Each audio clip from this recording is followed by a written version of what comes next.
ಎಲ್ಲರೂ ಹೇಗಿದ್ದೀರಾ? ಎಲ್ಲರೂ ಚೆನ್ನಾಗಿದ್ದೀರಾ ಅಂತ ಭಾವಿಸ್ತಾ ನಿಮ್ಮ ಭಾಷೆ ಹಾಕೊಳ್ಳೋ ವೆಲ್ಕಮ್ ಟು ಮೈ ಚಾನಲ್. ನಾನು ರಮ್ಯಾ.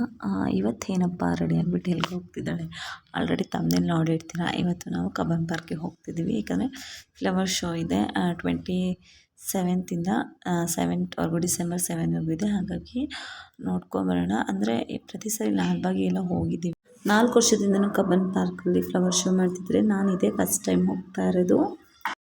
ಮನೆಯಿಂದ ಬಿಟ್ಟಿದ್ದೆ 10 ಗಂಟೆ 10:30 ಆಯಿತು. ಮನೆ ಬಿಟ್ಟು ಬಸ್ಸಲ್ಲೇ ಮೆಜೆಸ್ಟಿಕ್ ತನಕ ಬಂದ್ವಿ. ಅಲ್ಲಿಂದ ನಾವು ಮೆಟ್ರೋಗೆ ಹೋಗೋಣ ಅಂತ ಪ್ಲ್ಯಾನಿಂಗ್ ಆಯಿತು. ಬಸ್ಗೆ ಹೋಗ್ಬೋದಿತ್ತು, ಸ್ವಲ್ಪ ಬೇಗ ಹೋಗಬೇಕು. ಹಾಗೆ ರಿಟರ್ನ್ ಮನೆಗೆ ಹೋಗಬೇಕು ಅಷ್ಟೇ. ಸಾಟರ್ಡೆ ಆಗಿದ್ದರಿಂದ ತುಂಬ ಟ್ರಾಫಿಕ್ ಇರುತ್ತೆ ಅಂತ ಮೆಟ್ರೋಗೆ ಹೋಗೋ ಪ್ಲ್ಯಾನ್ ಆಗಿತ್ತು. ಹಾಗಾಗಿ ಮೆಜೆಸ್ಟಿಕ್ಕಿಂದ ನಾವೀಗ ಸದ್ಯಕ್ಕೆ ಮೆಟ್ರೋಗೆ ಹೋಗ್ತಾ ಇದ್ದೀವಿ.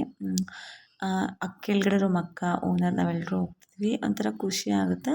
ಮಂತಲ್ಲಿ ಒನ್ ಟೈಮಾದ್ರು ಈ ರೀತಿ ಹೊರ್ಗಡೆ ಹೋಗ್ಬಿಟ್ಟು ಬರ್ತೀವಿ. ಪಾಪು ಕೂಡ ಅಷ್ಟೇ ಕೆಳಗಡೆ ನಡೆಸ್ಕೊಂಡು ಬರ್ತಾ ಇದ್ದೆ. ನಾನು ಮೆಟ್ಲಿದ್ದೆಲ್ಲ ಹತ್ಕೊಂಡು ಹೋಗಲಿ ಅಂತ ಸುಮಾರು ಹೊತ್ತು ಎತ್ಕೊಂಡೇ ಕರ್ಕೊಂಬಂದಿದ್ದೆ ಅಲ್ಲಿಂದ. ಹಾಗಾಗಿ ಮೆಟ್ಲಿಗೆ ಕರ್ಕೊಂಡು ಹೋಗ್ತಾ ಇದ್ದೆ, ಮೆಟ್ಲು ಹತ್ತಿಸ್ಕೊಂಡ್ಬಿಟ್ಟು.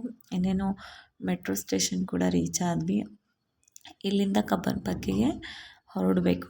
ಟಿಕೆಟ್ ಎಲ್ಲ ತೊಗೊಂಡು ಡೈರೆಕ್ಟ್ ಕಬ್ಬನ್ ಪಾರ್ಕಿಗೆ ಹೋಗ್ತಿದ್ವಿ. ಮತ್ತು ಅಲ್ಲಿ ಹೋದ್ಮೇಲೆ ವಿಧಾನಸೌಧ, ಹೈಕೋರ್ಟ್ ಅವೆಲ್ಲ ಇರೋದ್ರಿಂದ ಅವನು ಕೂಡ ನೋಡ್ಬಿಟ್ಟು ಬರ್ಬೋದು ಅಂತೇಳಿ ಕಬ್ಬನ್ ಪಾರ್ಕಿಗೆ ಟಿಕೆಟ್ ತೊಗೊಂಡು ಹೊರಟ್ವಿ. ಮೆಟ್ರೋ ಸ್ಟೇಷನ್ನು ಅಷ್ಟೇ ತುಂಬ ರಶ್ ಕೂಡ ಇತ್ತು. ಅಲ್ಲಿಂದ ಇನ್ನೇನು ಕಬ್ಬನ್ ಪಾರ್ಕ್ ಕೂಡ ರೀಚ್ ಆದ್ವಿ. ಅದರಲ್ಲೂ ಸಾಟರ್ಡೆ ಆಗಿರೋದ್ರಿಂದ ಇನ್ನೂ ತುಂಬ ರಶ್ ಇರುತ್ತೆ ಅಂದ್ಕೊಂಡ್ವಿ. ಸಂಡೇ ಬಂದರೆ ಇನ್ನೂ ಸಾಟರ್ಡೇಗಿಂತ ರಶ್ ಆಗುತ್ತೆ ಅಂತ ಸಾಟರ್ಡೇನೇ ಪ್ಲ್ಯಾನಿಂಗ್ ಮಾಡಿಕೊಂಡು ಬಂದಿದ್ದು. ನೀವೇ ನೋಡ್ತಿರ್ಬೋದು ಎಷ್ಟು ರಶ್ ಇದೆ ಅಂದರೆ. ಮೆಟ್ರೋ ಕೂಡ ಅಷ್ಟೇ ಕಾಲಿಡೋಕ್ಕೆ ಜಾಗ ಇರಲಿಲ್ಲ, ಅಷ್ಟೊಂದು ರಶ್ ಇತ್ತು. ನೋಡಿ ಎಷ್ಟು ರಶ್ ಇದೆ ಅಂದರೆ, ಜನ ಸಾಗರ ಅಷ್ಟು ರಶ್ ಇತ್ತು. ಹಾಗೆ ನೋಡಿ ಎಷ್ಟೊಂದು ರಶ್ ಇತ್ತು. ಹಾಗೆ ಮಿಷನ್ ತೇಜಸ್ ಕೂಡ ಹಾಕಿದ್ರು, ಅದನ್ನು ಕೂಡ ನೋಡಿಕೊಂಡು. ಇನ್ನೇನು ಟಿಕೆಟ್ ಕೂಡ ಅಷ್ಟೇ ತುಂಬ ಏನಿಲ್ಲ, ಕಮ್ಮಿನೇ ಟಿಕೆಟ್ ಇದೆ. ಬರೀ 30 ರೂಪೀಸ್ ಇತ್ತು. ಮಕ್ಕಳಿಗೆಲ್ಲ ಬರೀ 10 ರೂಪಾಯಿ ಇತ್ತು. ಹಾಗೆ ನೋಡಿ ಫ್ಲವರ್ ಶೋ ಕೂಡ ಅಷ್ಟೇ ತುಂಬ ಚೆನ್ನಾಗಿತ್ತು.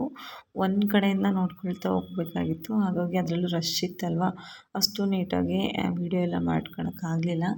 ನೋಡಿ ತೇರನ್ನ ಹೂವಲ್ಲಿ ಎಷ್ಟು ವೆರೈಟಿ ಹೂವು ಹಾಕ್ಬಿಟ್ಟು ಮಾಡಿದ್ದಾರೆ. ಆ ತೇರನ್ನ ಅಲ್ಲೊಂದೆರಡು ಫೋಟೋ ತೊಗೊಂಡ್ವಿ. ಹಾಗೆ ಅನಾನಸ್ ಹಣ್ಣು ಕೂಡ ಅಷ್ಟೇ ಫ್ಲವರಲ್ಲೆಲ್ಲ ಮಾಡಿದ್ದು. ಪ್ರತಿಯೊಂದು ಹಣ್ಣು ಕೂಡ ಈ ರೀತಿ ಮಾಡಿ ಅದರಲ್ಲಿ ಯಾವ ಹಣ್ಣು ಹಾಕಿದ್ದಾರೆ ಅಂತ ಕೂಡ ಬರೆದಿದ್ರು. ಒಂದಕ್ಕೊಂದು ಚೆನ್ನಾಗಿತ್ತು ಫ್ಲವರ್ ಶೋ. ಹಾಗೆ ಜಿಂಕೆ ಆಗಿರ್ಬೋದು, ಮತ್ತು ಆನೆ, ತರಕಾರಿಯಲ್ಲೆಲ್ಲ ಆನೆ ಮಾಡಿದರು. ನೋಡಿ ಇಲ್ಲಿದೆ ಬಟರ್ಫ್ಲೈ, ಒಂದು ಕಡೆ ಚಿಟ್ಟೆನೂ ಅಂದ್ಕೊಬೋದು, ಅಷ್ಟು ಚೆನ್ನಾಗಿತ್ತು. ಅಷ್ಟು ನೀಟಾಗಿ ವೀಡಿಯೋ ಎಲ್ಲ ಮಾಡ್ಕೊಳಕ್ಕಾಗಲಿಲ್ಲ. ಅದು ತುಂಬ ರಶ್ ಇತ್ತಲ್ವ, ಮೂವ್ ಆಗೋಕ್ಕೆಲ್ಲ ಸ್ವಲ್ಪ ಆಗ್ತಾ ಇರಲಿಲ್ಲ ವೀಡಿಯೋ ಮಾಡಿಕೊಂಡು. ಹಾಗಾಗಿ ಎಷ್ಟು ಸಾಧ್ಯನೋ ಅಷ್ಟು ವೀಡಿಯೋ ಮಾಡ್ಕೊಂಡಿದ್ದೆ. ಹಾಗೆ ಆನೆ ಆಗಿರ್ಬೋದು, ಅಥವಾ ನೋಡಿ ಮೀನನ್ನು ಕೂಡ ಅಷ್ಟೇ ಎಷ್ಟು ಚೆನ್ನಾಗಿ 2 ಕಡೆಯೂ ಮೀನು ಹಾಕಿ ಮಧ್ಯದಲ್ಲಿ ಮತ್ಸ್ಯಕನ್ಯಾ ರೀತಿ ನಿಲ್ಲಿಸಿದ್ರು. ತುಂಬ ಚೆನ್ನಾಗಿತ್ತು ಕೂಡ. ಅದು ಕೂಡ ನೋಡಿಬಿಟ್ಟು ಒಂದು ಚಿಕ್ಕದಾಗಿ ಕ್ಲಿಪ್ಪಿಂಗ್ಸ್ ತೊಗೊಂಡ್ವಿ. ಹಾಗೆ ಪ್ರತಿಯೊಂದು ವೀಡಿಯೋ ಮಾಡೋಕ್ಕಾಗಲಿಲ್ಲ, ಎಷ್ಟು ಸಾಧ್ಯನೋ ಅಷ್ಟು ವೀಡಿಯೋ ಕೂಡ ಮಾಡಿರೋ ಅಂದರೆ ಎತ್ಕೊಂಡೆ ವೀಡಿಯೋ ಮಾಡ್ಕೊಬೇಕಾಯಿತು. ಆದಷ್ಟು ಪ್ರಯತ್ನಪಟ್ಟು ಚಿಕ್ಕ ಚಿಕ್ಕ ಕ್ಲಿಪ್ಪಿಂಗ್ಸ್ ಎಲ್ಲ ತೊಗೊಂಡಿದ್ದೀನಿ. ಹಾಗೆ ಈ ರೀತಿ ಪುಟ್ಟು ಶೋಕೇಶ್ಗಳ ಹತ್ರ ಅವನ್ನೆಲ್ಲ ಮಾಡ್ತಾಯಿದ್ರು. ಹಾಗೆ ತುಂಬ ಚೆನ್ನಾಗಿತ್ತು. ಎಕ್ಸಿಬಿಷನ್ ಥರ ಕೂಡ ಇಟ್ಟಿದ್ರು. ಎಲ್ಲ ಥರ ಫ್ಲವರ್ ಪಾಟ್ಗಳನ್ನ ಇಟ್ಟಿದ್ರು. ಹಾಗೆ ಫ್ರೂಟ್ಸು ಮತ್ತು ಏನು ಬೇಕು ಪ್ರತಿಯೊಂದು ಐಟಮ್ಸ್ ಕೂಡ ಇಟ್ಟಿದ್ರು. ತುಂಬ ಚೆನ್ನಾಗಿತ್ತು. ಮಿಸ್ ಮಾಡಿದೆ, ಎಲ್ಲರೂ ಹೋಗಿ ಒಂದು ಟೈಮ್ ನೋಡ್ಕೊಂಬನ್ನಿ. ಡಿಸೆಂಬರ್ 7 ಕೂಡ ಇರುತ್ತೆ, ಹೋಗ್ಬಿಟ್ಟು ನೋಡ್ಕೊಂಬನ್ನಿ. ಹಾಗೆ ಫ್ಲವರ್ ಶೋನ ಮುಗಿಸ್ಕೊಂಡು ಸ್ಟಾಲ್ ಎಲ್ಲ ಇಟ್ಟಿದ್ರು. ಹಾಗಾಗಿ ಸ್ಟಾಲ್ ಕಡೆ ನೋಡ್ಕೊಂಡು ಹೋದ್ವಿ. ಹಾಗೆ ನನಗೆ ಒಂದು ಖುಷಿಯಾಗಿದ್ದ ವಿಷಯ ಅಂತಂದರೆ ಅಲ್ಲಿ ನಮ್ಮೂರು ಸ್ಟಾಲ್ ಕೂಡ ಇತ್ತು. ಥರ ಖುಷಿ ಆಯಿತು. ನಾವು ನ್ಯಾಮ್ತಿ ಸ್ಪೆಷಲ್ ಸ್ಟಾಲ್ ಕೂಡ ಇತ್ತು, ಹಾಗಾಗಿ ಖುಷಿ ಆಯಿತು. ಅಲ್ಲೂ ಕೂಡ ಅಷ್ಟೇ ಏನೂ ತೊಗೊಳೋದಿಲ್ಲ, ಬಜ್ಜಿ ತಿಂದುಬಿಟ್ವಿ ಅಷ್ಟೇ. 20 ರೂಪೀಸ್ 3 ಪೀಸ್ ಅಂದರೆ ಅದನ್ನು ಕೂಡ ತಿಂದ್ಕೊಂಡು ಇನ್ನೇನು ಮತ್ತೆ ಮುಂದೆ ಫ್ಲವರ್ ಶೋ ನೋಡ್ಕೊಂಡು ಹೋಗೋಣ ಅಂತಂದರೆ ನೋಡಿ ಫ್ಲವರಲ್ಲಿ ಎಷ್ಟು ವೆರೈಟಿ ಆಫ್ ಫ್ಲವರ್ ಡೆಕೋರ್ ಮಾಡಿದ್ದಾರೆ ಅಂತೇಳಿ. ನಾನು ಹೇಳಿದ್ನಲ್ವ ತರಕಾರಿಯಲ್ಲೆಲ್ಲ ಆನೆ ಮಾಡಿದರು, ಅದನ್ನು ಕೂಡ ನೋಡಿಕೊಂಡು ನೋಡಿ ಎಷ್ಟು ಚೆನ್ನಾಗಿದೆ. ಇದು ಹೂವು ಮತ್ತು ಸೊಪ್ಪು ಥರ ರೀತಿ ಇತ್ತು, ಅದರಲ್ಲಿ ಆನೆ ಮಾಡಿರೋದು. ಒಂದು ಕಡೆ ತರಕಾರಿಯಲ್ಲೆಲ್ಲ ಆನೆ ಮಾಡಿರೋದು ಕೂಡ ಇದೆ. ಆದಷ್ಟು ಪ್ರಯತ್ನಪಟ್ಟು ಕ್ಲಿಪ್ಪಿಂಗ್ಸ್ ತೊಗೊಂಡಿದ್ದೀನಿ. ಹಾಗೆ ಬೇರೆ ಕಡೆ ಎಲ್ಲ ಸ್ಟಾಲ್ಗಳೆಲ್ಲ ಹಾಕಿದ್ರು, ಅದನ್ನು ನೋಡ್ಬಿಟ್ಟು ಬರೋಣ. ಅಂದರೆ ಕ್ಲಾತ್ಸ್, ಇಯರಿಂಗ್ಸ್, ಬ್ಯಾಂಗಲ್ಸ್ ಆ ಥರ ಸ್ಟಾಲ್ ಕೂಡ ಹಾಕಿದರು, ಎಲ್ಲ ಕೂಡ ಹಾಕಿದರು.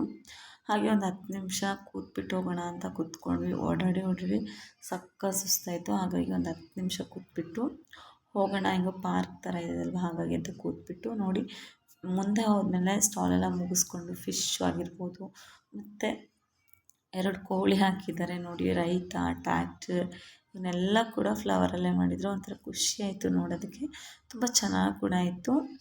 ಹಾಗಾಗಿ ಒನ್ ಟೈಮ್ ವಿಸಿಟ್ ಮಾಡಿಬಿಟ್ಟು ಪ್ರತಿಯೊಂದು ಕೂಡ ಹೂವಲ್ಲಿ ಕೂಡ ಮಾಡಿದ್ರಲ್ವ, ಎಷ್ಟು ಚೆನ್ನಾಗಿ ವಿಜೃಂಭಣೆಯಿಂದ ಕಾಣ್ತಿತ್ತದು. ಹಾಗೆ ಪಾಪು ಕೂಡ ಅಷ್ಟೇ ಒಂದೆರಡು ಫೋಟೋ ಕೂಡ ತೆಗೆಸ್ಕೊಂಡೆ. ಅವ್ರು ಹೇಳ್ತಾ ಇದ್ರು ಅಲ್ಲಿ ಟ್ರ್ಯಾಕ್ಟ್ರಿ ಇದೆ ಅಂತೇಳಿ, ಅದನ್ನು ಕೂಡ ತೋರಿಸಿ ಸುಮಾರಷ್ಟು ವೀಡಿಯೋ ಮಾಡ್ಕೊಂಡಿದ್ದೆ. ಎಷ್ಟು ಸಾಧ್ಯನೋ ಅಷ್ಟು, ಕೆಲವೊಂದು ಕ್ಲಿಪ್ಸ್ಗಳು ವೀಡಿಯೋನೇ ಆಗಿಲ್ಲ, ಹಾಗಾಗಿ ಎಷ್ಟು ಸಾಧ್ಯನೋ ಅಷ್ಟು ವೀಡಿಯೋ ಹಾಕ್ಕೊಳ್ತಾ ಇದ್ದೀನಿ. ಪ್ರತಿ ವೆರೈಟಿ ಫ್ಲವರ್ಸ್, ವೆರೈಟಿ ಗಿಡಗಳು ಪ್ರತಿಯೊಂದು ಕೂಡ ಇಟ್ಟಿದ್ದೀನಿ ನೋಡಿ. ಸಿರಿಧಾನ್ಯದಿಂದ ಕರ್ನಾಟಕ ಮ್ಯಾಪ್ನ ಬರೆದಿದ್ರು, ಎಷ್ಟು ಚೆನ್ನಾಗಿದೆ ನೋಡೋದಕ್ಕೆ. ಪ್ರತಿಯೊಂದು ಸಿರಿಧಾನ್ಯ ಕೂಡ ಅದರಲ್ಲಿದೆ, ಅದಕ್ಕೆ ಮಿಲೆಟ್ಸ್ ಅಂತ ಹಾಕ್ತಾರೆ. ಎಷ್ಟು ಚೆನ್ನಾಗಿದೆ ಅಂತ ಕೂಡ ನೋಡ್ಬೋದು. ಹಾಗೆ ಅಲ್ಲಿರೋ ಫ್ಲವರ್ಸ್ಗಳೆಲ್ಲ ಕೂಡ ಅಷ್ಟೇ ತುಂಬ ಚೆನ್ನಾಗಿತ್ತು. ಹಾಗಾಗಿ ನೋಡಿಬಿಟ್ಟು ಒಂಥರ ಚೆನ್ನಾಗಿತ್ತು ಇದನ್ನು ನೋಡೋಕ್ಕೆ. ಪ್ರತಿ ಸರಿನೂ ಹೋಗಿ ನೋಡೋಕ್ಕಾಗೋದಿಲ್ಲ, ಹಾಗಾಗಿ ಈ ಸರಿ ಇಟ್ಟಿದ್ರಲ್ವ ಹಾಗಾಗಿ ನೋಡ್ಕೊಂಬಿಟ್ಟು ಬಂದ್ವಿ. ತುಂಬ ಚೆನ್ನಾಗಿತ್ತು. ಮಿಸ್ ಮಾಡಿದ್ರೆ ನೀವು ಒನ್ ಟೈಮ್ ವಿಸಿಟ್ ಮಾಡಿ ನೋಡಿ. ಇಲ್ಲೆಲ್ಲ ಸಿರಿಧಾನ್ಯಗಳನ್ನ ಇಟ್ಟಿದ್ರು, ಅದನ್ನು ಕೂಡ ನೋಡಿಕೊಂಡು ಇನ್ನೇನು ಮನೆಗೆ ಹೋಗೋಣ ಅಂತ ಕೂಡ ಹೊರಟ್ವಿ. ಎಲ್ಲ ಥರದ ಸ್ಟಾಲ್ಸ್ ಕೂಡ ಇಟ್ಟಿದ್ರು, ಹಾಗೆ ಅದನ್ನೆಲ್ಲ ನೋಡ್ಕೊಂಬಿಟ್ಟು ಪಾಪು ಕೂಡ ಅಷ್ಟೇ ಒಂದೆರಡು ಫೋಟೋ ಎಲ್ಲ ತೆಗೆಸ್ಕೊಂಡು ಇನ್ನೇನು ಮನೆಗೆ ಹೋಗೋಣ, ಟೈಮ್ ಆಗುತ್ತೆ ಅಂತೇಳಿ ಮನೆಗೆ ಹೊರಟ್ವಿ. ಇಲ್ಲೇ ವ್ಲಾಗ್ನ ಎಂಡ್ ಮಾಡ್ತಿದ್ದೀನಿ. ಈ ವ್ಲಾಗ್ ನಿಮ್ಗೆ ಇಷ್ಟ ಆಗಿದೆ ಅಂತ ಭಾವಿಸ್ದೆ. ಇಷ್ಟ ಆದರೆ ಲೈಕ್ ಮಾಡಿ, ಶೇರ್ ಮಾಡಿ, ಸಬ್ಸ್ಕ್ರೈಬ್ ಮಾಡಿ. ಯಾವಾಗಲೂ ಸಪೋರ್ಟ್ ಮಾಡ್ತೀರಿ. Thank you for watching.